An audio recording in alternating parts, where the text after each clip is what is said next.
माफ करें, पर मैं यहाँ दंत परीक्षण के लिए आया हूँ। नमस्ते, हम इसमें मदद कर सकते हैं। बस उस ओर बढ़ो। दंत चिकित्सक प्रतीक्षा में है। दंत स्वच्छता का मतलब है मुंह, दांत और मसूड़ों को साफ रखना। कुल मिलाकर हालात अच्छे दिखते हैं, पर कुछ क्षेत्र चिंता का विषय हैं। हाँ, कुछ तो होगा। मुद्दे और मेरे कुछ प्रश्न हैं। मेरे परिवार में दांतों की समस्याएं आम हैं। क्या मेरे दांत कमजोर हैं क्योंकि ये विरासत में मिले हैं? नहीं, बिल्कुल नहीं। क्या आप मौखिक रोगों जैसे कैविटी के जोखिम कारकों को नियंत्रित कर सकते हैं। मसूड़े की सूजन साथ ही उन्नति के साथ अब दंत चिकित्सा अपनी मुस्कान को जीवन भर स्वस्थ और सुंदर बनाए रखने के लिए बेहतर तरीकों और सामग्री का उपयोग करें। मुझे कैसे पता चलेगा कि मेरे दांत या मसूड़े ठीक नहीं है? अगर उन्हें छोड़ या खून नहीं निकला तो वे ठीक होंगे, है ना? हमें ये प्रश्न समझ आ गया है। यहाँ बहुत है। हम एक्सरे और तेज रोशनी का उपयोग करते हैं आवर्धन छोटे को पकड़ने के लिए। समस्याएं और समाधान। यदि दर्द हो, परिवर्तनों पर ध्यान दें। ये आपके मुंह में है, आप इसे जांच लें, इसे टालें नहीं। तो मैं इन समस्याओं को कैसे रोक सकता हूँ? अच्छा किया जो पूछा। आइए मुख्य बातें देखें। इस प्रकार हमारे मुंह में मौजूद बैक्टीरिया भोजन और पेय पदार्थों से शर्करा का सेवन करते हैं। वे इन शर्कराओं को एसिड में बदल देते हैं जो दांतों की बाहरी सतह को घिस देते हैं। समय के साथ ये प्रक्रिया बार बार होती है और इससे दांत में छेद बन जाता है। इससे कैविटी के दांत को और अधिक टूटने से बचाने के लिए, दर्द को रोकने और अंततः दांत की मृत्यु से बचाने के लिए उसे भरना आवश्यक होगा। शर्करा या किण्वित कार्बोहाइड्रेट युक्त खाद्य और पेय लेने पर शरीर को मुंह में हानिकारक अम्ल बेअसर करने में 20 मिनट लगते हैं। ये केवल मिठाइयों और कैंडी में ही नहीं होते, बल्कि ज्यादातर फलों, आलू, मकई के उत्पादों, ब्रेड, आस्ता, चावल, अनाज में भी पाए जाते हैं। यहाँ तक कि ये चिप्स और प्रेटजेल में भी मौजूद होते हैं। ध्यान रखें कि जिन पेय पदार्थों में कृत्रिम मिठास होती है, जैसे कि डाइट सोडा, उनमें अम्ल की उच्च मात्रा के कारण दांतों के इनेमल को नुकसान पहुंच सकता है।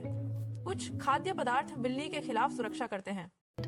कुछ खाद्य पदार्थ दांतों की सड़न से बचाते हैं, जैसे दूध, पनीर, दही।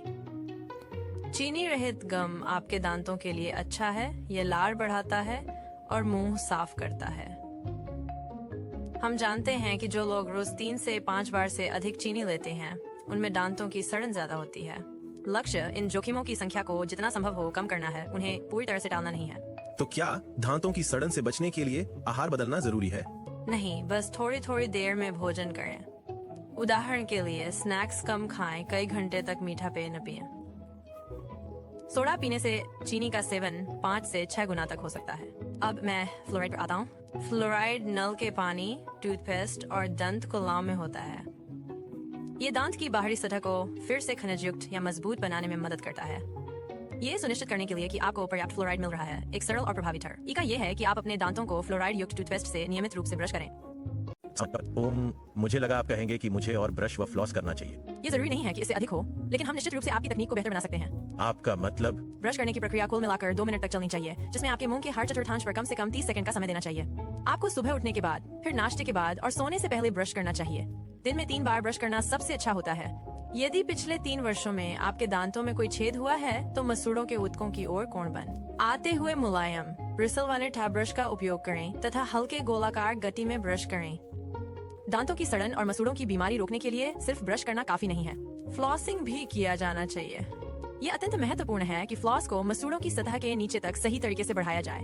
अधिकांश मामलों में यदि आप किसी स्थान पर सही ढंग से फ्लॉस करते हैं, तो जब आप फ्लॉस हटाएंगे तो आप देख पाएंगे कि उस पर चाक जैसे सफेद प्लाक या भोजन के कण चिपके हुए हैं। ये संकेत है कि आप सही तरीके से फ्लॉस कर रहे हैं और आपके दांतों के बीच से प्लाक और भोजन के कण हटा रहे हैं। शुरुआत में थोड़ा खून आना या दर्द होना सामान्य है, चिंता न करें।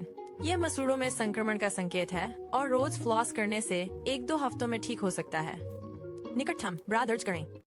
फ्लॉसपिक्स और प्रेशराइज्ड वाटर फ्लॉसर, ये सभी उपकरण आपके दैनिक फ्लॉसिंग रूटीन में शामिल करने के लिए बहुत अच्छे हैं। ये आपके दांतों की सफाई को और भी प्रभावी बनाते हैं और मसूड़ों की सेहत को बनाए रखने में मदद करते हैं। हमें रोजाना दांत साफ करने की जरूरत होती है, क्योंकि मसूड़ों की बीमारी का बैक्टीरिया कैविटी के बैक्टीरिया से अलग होता है, लेकिन कैविटी के बैक्टीरिया की तरह संक्रामक और आसानी से फैलता है।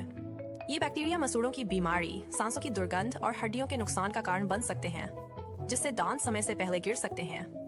धूम्रपान करना, वेपिंग करना या तंबाकू चबाना मसूड़ों की बीमारी और दांतों के जल्दी गिरने का कारण बन सकता है, और इसके साथ ही मुंह, गले और फेफड़ों के कैंसर के विकास का जोखिम भी बहुत अधिक बढ़ जाता है। फिक्र न करें, हम मदद के लिए हैं। दैनिक 10 मिनट की दंत स्वच्छता से आप अधिकतर दंत समस्याओं को रोक सकते हैं और महंगी दंत प्रक्रियाओं से बच सकते हैं। हर साल अपने दंत चिकित्सक से मिलें। डॉक्टर साहब, ये सचमुच बहुत अच्छा था। समझाने के लिए शुक्रिया। मैं इस नई जानकारी का उपयोग करने को उत्सुक हूँ। अगले साल मिलेंगे।